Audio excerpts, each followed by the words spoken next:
Hello, good afternoon everybody. Are you comfortable enough? This is not actually the sort of place we are used to when it comes to the good storytelling. We need some fireplace, some crackling fires, but I think we'll be good just like this because a good story doesn't need any prompts. So, let's begin with the story of the storytelling. To start, I will tell you a few things about myself. I come from a different place and different time. The state I used to live in doesn't exist anymore. And back in those times, things were kind of different. Music wasn't mass-produced, and celebrities were called stars. And those were people who tried to change the world. Back then, the people were crazy about kung fu, space movies, and the good rock and roll, which is pretty much dead these days. I was born with few extra chromosomes of imagination and endless hunger for learning new things, for stories. I had picture books, I had encyclopedias, everything that a kid should have, but then something else came to my life and a completely new world opened in front of me. Those were comic books. That vast realm changed my life completely. My family couldn't bear, and it was two sisters among others, to read comics to me 12 hours a day, so they say, come on, learn it by yourself. And I did. I still remember my first comic that I bought. Why am I telling you all this? Because back then, in those days, comics weren't good literature. People thought they were pulp. But actually, you know the quiz, Who Wants to Be a Millionaire, right? In Serbia, only 2 times people came to 1 million, and both times they did know the answers. I did. You know how? From the comic books. So if you want to educate yourself, it's not only the regular way. Okay, this was about me in short. I actually said some intimate things. It's much better because we started to bond already. I got your attention and something is forming between us. This is much better than I introduced myself like this. Okay. Let's move on. Storytelling is actually craft and art. Some say that this is one of the oldest arts. When we started communicating, we started telling stories, mythologies, and everything else. Like any other art, it requires creativity, some hard work, and a lot of practice. Some say that you cannot learn it really, that you need to be born with it. But I like to think, however good am I at storytelling, whenever I think of Tolkien, my God, I got so frustrated because what the guy made from the bedtime stories and create a completely new genre of fantasy, I feel utterly, completely inferior. Something like when I listen to David Gilmour's guitar solos. Storytelling is extremely important because it has the power to connect us with others. And it does it on an emotional level. Stories are a universal language. They're understood by everybody, no matter their origin or tongue. We have all a primal need to listen and to watch stories, to tell our own stories, to exchange experience, because that's how we know that we are not alone in this world. To be a successful storyteller, you need to understand a human nature, our urges, emotions, what drives them. A bit of empathy is an excellent thing because then you can put yourself in your audience's shoes and you can anticipate their reactions. Humor is desirable, extremely, not essential. Many brilliant dramas and tragedies have not even a grain of humor in them. But in every other opportunity, a bit of humor is always a good thing. Let me tell you about a study.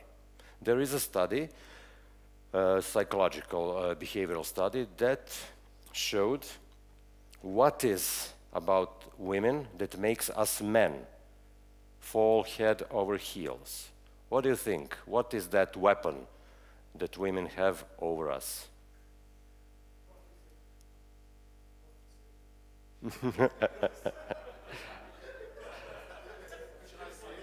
Actually, it's a cleavage.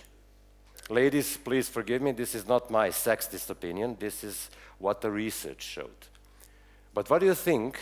Do we guys have a counter weapon? Do we have something that women react to as we react to the cleavage? Exactly. This is it. So guys, next time better work on your cleavage. It will help. So,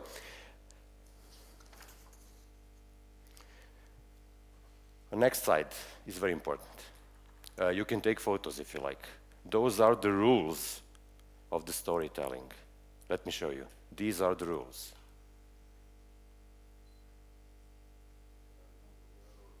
Exactly. Absolutely no rules. There are, though, some guidelines. We are here. Yeah, these are the... Do you know this guy? Was it popular in Bulgaria?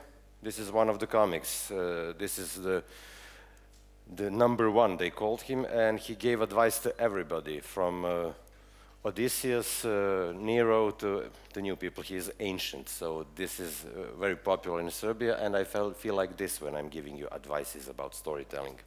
First one is about the theme. Strong theme always flows naturally through your story, if the story is well told. And if you choose the theme wisely, it will dominate by itself. All you need to do is guide it a little bit. She'll flow by herself. She also needs some strength, and she needs subtlety. Don't be ever over-enthusiastic in your talking and explaining the theme. Keep it low. If you manage to balance between the theme, its strength, and your presentation of it, you'll definitely win the hearts of your audience. Otherwise, you'll end up like Kramer. Second is education. Talk about what you know. That's always what they taught you, right? But it's not like that in storytelling. I always say, know what you're talking about. That's most important. If you are writing a content for the website, try to learn everything about your client, about his business, about the niche. That way, you will have a really good content. I think of myself as an educated beginner in many things. Geodesy, dentistry, even scissors. Do you know what kind of science stands behind the scissors? You have no idea. I had to learn it because of one of the clients. Whenever you do that, you expand your horizons, and your work is much better than to use AI. If you're creating a brand, or you're trying to put it in your market, to localize it, do every research needed for the niche and for the brand, not only competition. Your primary relationship is with your audience, not with your clients. You're not there to satisfy your client. You're there to move your audience, his clients. Well-told story gives the pleasure like this one. You want your clients to feel like their mother is reading the story to them. You want them to feel happy. You want them to feel really, really good. And of course, you want them to act. Usually, it's to spend money on something your client offers, or you.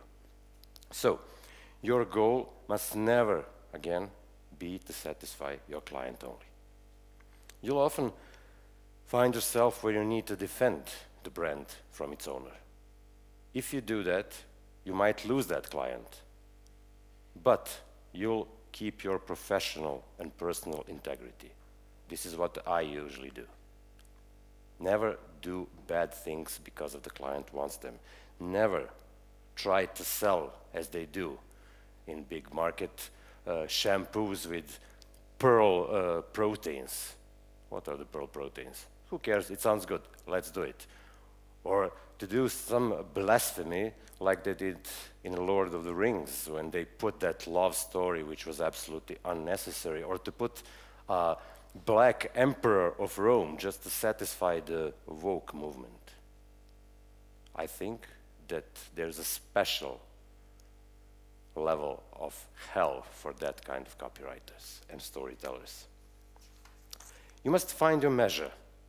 You know the audience you're talking to. Don't ever underestimate them, but don't also overestimate them. Don't be too serious, don't be too technical. Add some humor. Be relaxed. Don't overtell. Never ever overtell. Leave something out. Create the gaps. Because your audience's brain will fill in those gaps. That will engage them, that will make them feel part of the story. You don't need to say for. You can say this. And never, really never ever explain things unless you're specifically asked later in the questions and answers. If you over-explain things, you'll ruin the story. Have faith that your audience will understand your message, that your message will get through to them. You know, all those people, those guys who come tell a joke and then they explain the joke to you. Perfect way to kill it. Success in storytelling depends greatly on timing. No matter how good story is, no matter how good storyteller you are, there is also timing.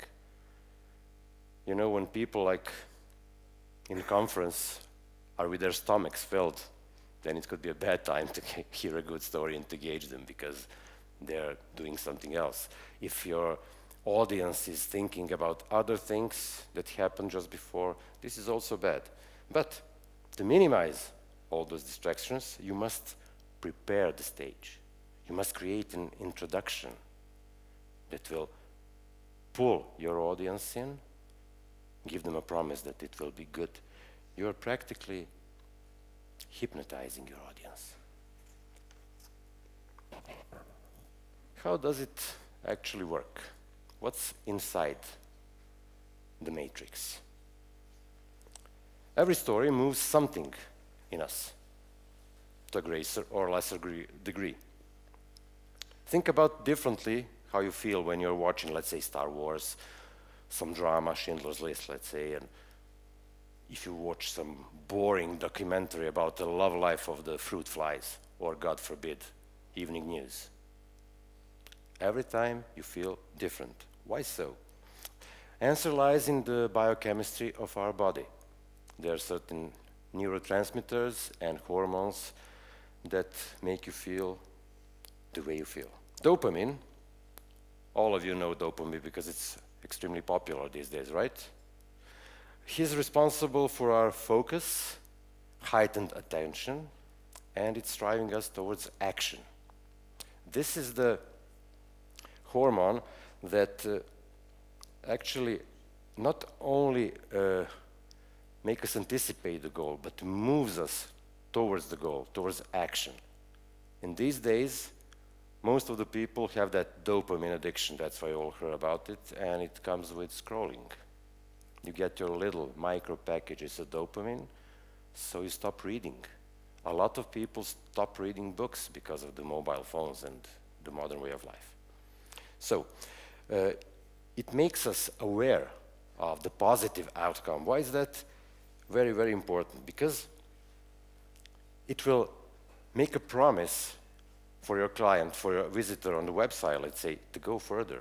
Dopamine drives them to go on and on scrolling the website towards the goal you want them to do. And after the goal is achieved, there is a pleasure. So you better make sure that the promise you gave them gets reward. So that reward in your website, let's say, shouldn't be a 5% discount on buying a house in Gaza. Make it worth their time. Oxytocin is also known as the love hormone. It triggers our empathy. It helps us connect, identify with the cause, with the outcome. It creates attraction. It creates sense of connection. The audience begins to identify with the storyteller. Do you know when oxytocin is released in regular life? When we hug. And some research showed that hug should be at least 9 seconds long so that oxytocin starts flowing. Try that. I tried it and it really works. Doesn't matter what kind of hug is. Child, partner, friend. Try doing it. It will bond you. You will feel the spark of true love towards that person, towards yourself. So, it's released also when the things are told well. So when you say in a website, okay, you have 5% discount, that's not a good thing for oxytocin, right? But when you say, together we'll help you get to the thing you dream of with extremely well discount, that's some kind of hugging. You know about endorphins, they are natural opiates. They make you feel good, really good. Yet, your judgment gets cloudy, even your brain works well. And these are most important things that trigger irrational reactions.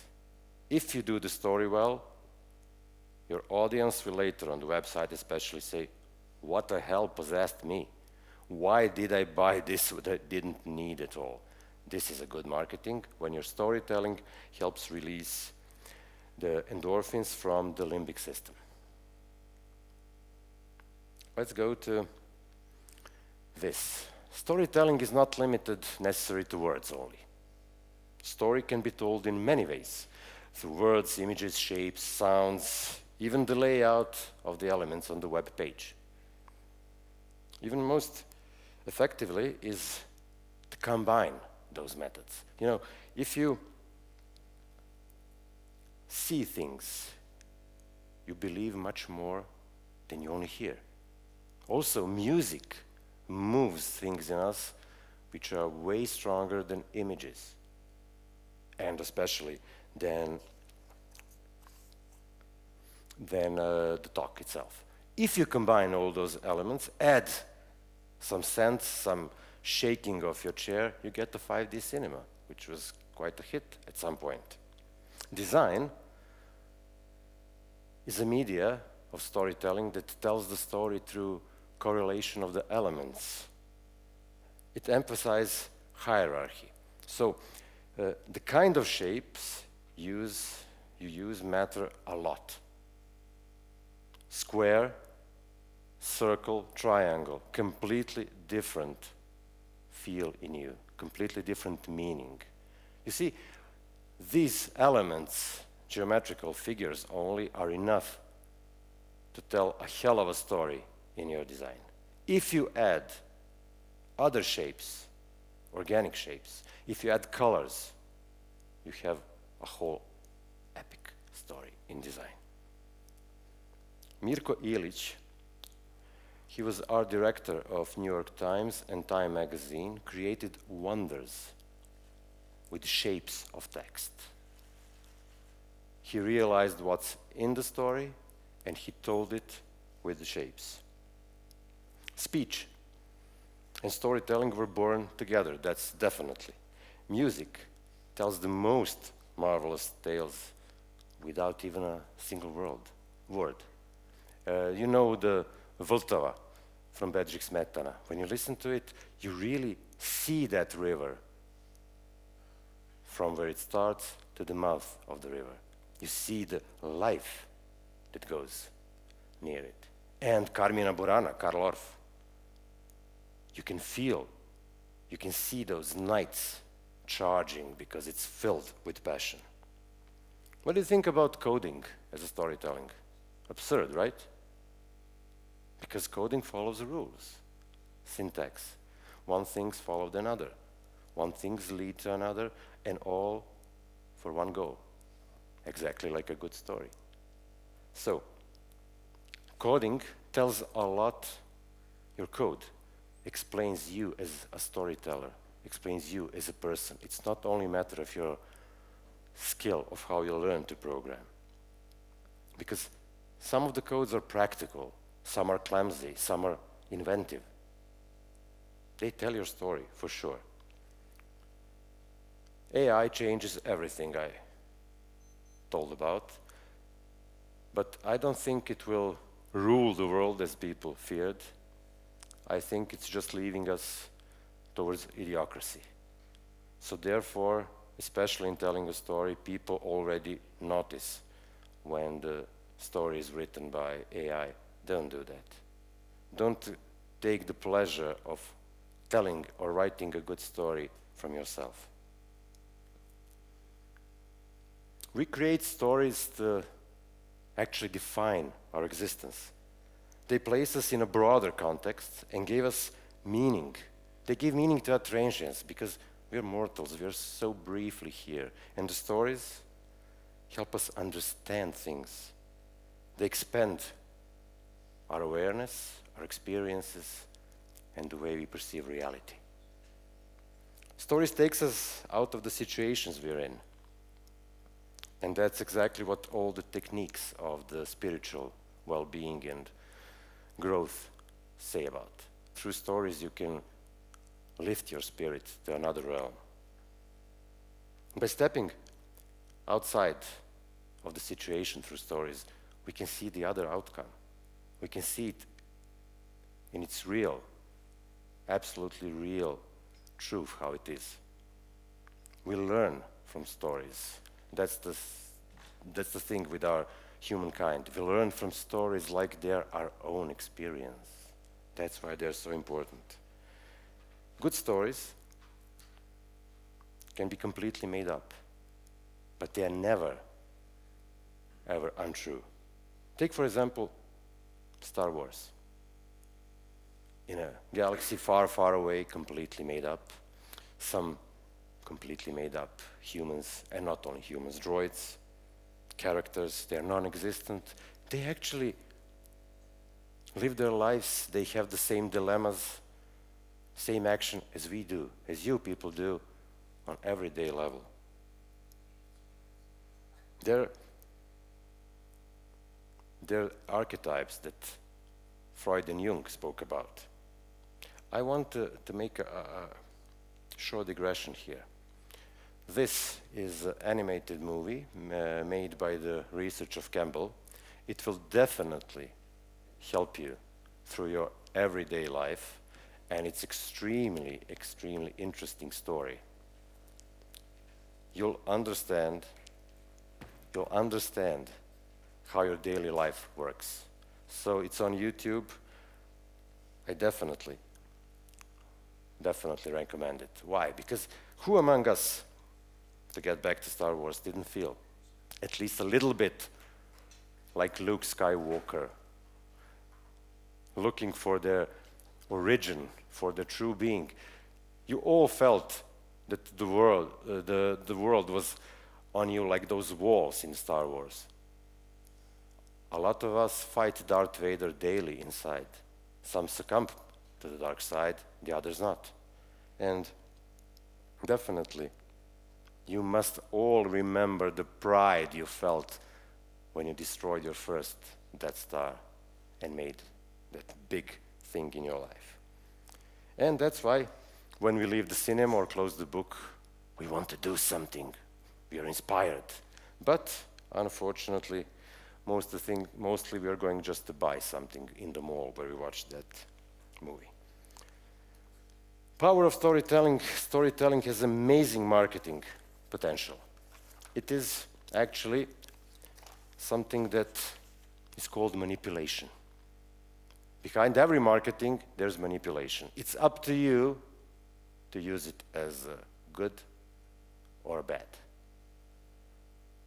You see, Schindler's List manipulates emotions of the viewers to express the good in Schindler, who helped all those people. On the other hand, phenomenally directed the marketing movies from Leni Riefenstahl during Nazi time made the Germans think that they're a superior race. This is the bad hat marketing. And this eternally, like Auschwitz.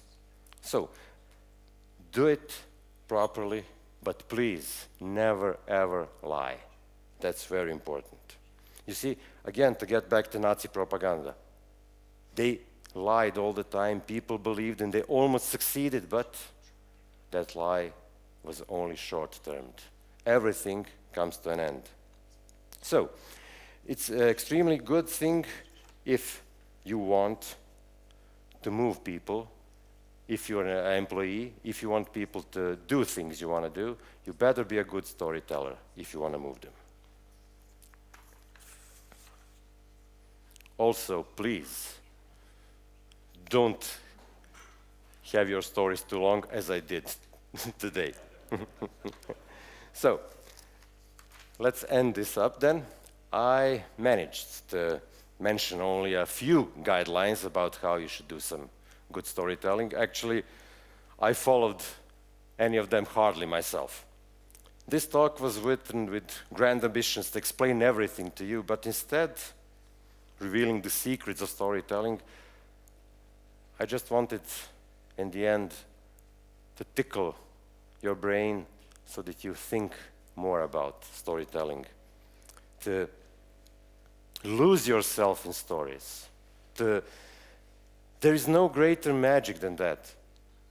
Brandon Sanderson said, I have to read this because I cannot always paraphrase, the purpose of a storyteller is not to tell you how to think, but to give you questions to think upon.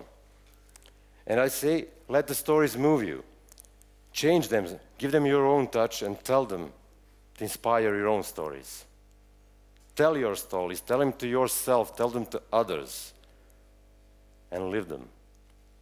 Live your stories as you tell them, in your own, in your unique way, because they're yours, they're authentic, they're true, and they're from the heart. Thank you.